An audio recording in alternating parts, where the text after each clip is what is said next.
Full with the 10-6 off. Ace-6 off is pretty close here. With a starting pot of just under 600, this is sort of like 6 ante-adjusted blinds. So, in other words, if we didn't have an ante, the starting pot would be just a tiny bit less than if the blinds were 200, 400, no ante. So for 6 blinds, this is probably going to be about the bottom of our range. And what we're looking to do at this stage in the game, it's not actually a great table. The 2 players to our right after a small sample look to be regs. The player to our left, well, 13-8 stats aren't the strongest. It could definitely just be the sample size, and this player could be a reg as well. The button most likely isn't, but probably for a micro sit and go on merge, this is not going to be the best table ever to pull up. And so pretty much going to be looking to play a strong game of attacking during these high blinds and applying ICM pressure against players who know enough to fold when they have a lot of equity, risking their stack. Now, what's interesting about this spot is had the small blind open shove, we could have profitably called with the pocket 8s. And so if we shove, which I would certainly do here, and he calls, we can't really say that we've been trapped, but it's still interesting because some players will just not open limp here unless they're trapping, and so most likely he is just trying to take a cheap stab, but it is something to watch out for. If you play a lot with the same players, how often they're open limping with a short effective stack in the small blind against a fellow reg, when they're strong, when they're weak, how often they're trapping. And of course here Hero just takes it down.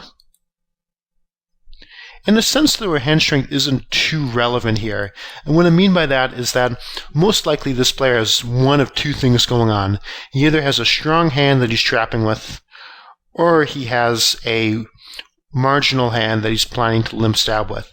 So it's pretty rare, for instance, that he has a hand like King 10 off, and he limps, and then we shove, and he's like, oh man, what do I do? So for the most part, he might have Ace King or something if he's trapping. It doesn't matter as much as one might initially think that we have a strong hand like 8s when we shove over the small blind limp in that last hand. 8-7 offsuit is going to be a profitable shove. Here, Guinea likes to make a small raise, which I like, given that we know this player is passive. So for instance, if he has a hand like 7-6 suited, is he ever shoving over us? Okay, if so, we should just stick with the shove fold game for the most part. Whereas, if not, then we can come in with these small exploitive raises. So some strong new school play by Teamwillow. Another couple of folds. We're not going to come in here and almost always get called by the small blind. This player covers us. So we're going to stick with stronger hands. The King 8 off when this player limps. Here he likes to check.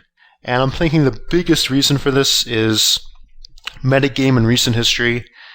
And in particular, Hero attacked the last limp and might be more suspicious of a trap, which is reasonable. Shoving will be fine too. But one thing that's really important is that when you check here, you're not giving up on the hand. King 8 off is a reasonable hand, heads up in position. You will sometimes take down the pot post-flop. So if you do check here, it's not like you're just giving up on the hand. So our plan with this flop is we're going to have one bet go in. If he bets, anything reasonable, we're going to call him. If he checks, we're going to bet. And when he min bets, there's really not much point in raising. So if he has a worse hand, he's probably not going to call. If he has a better hand, he's probably not going to fold. We're just going to flat. Great call here. Now, the turn, there are competing concerns here. So if the turn is a blank, like the turn is the 3 of hearts, we definitely check back for pot control.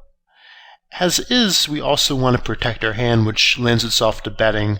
So both are reasonable options. Here he likes to take the pot control line and give villain a free shot to suck out. But I don't think that's so bad. And now if he checks again, we're going to value bet. And if he bets, we're going to have to call, within reason. checking back actually is reasonable. If we bet we're looking to get called by 10x, 7x, 9x, our hand is a little bit underrepresented at this point after the turn gets checked back. So we could throw out a small value bet of 550, but it's not egregiously tight to just check back.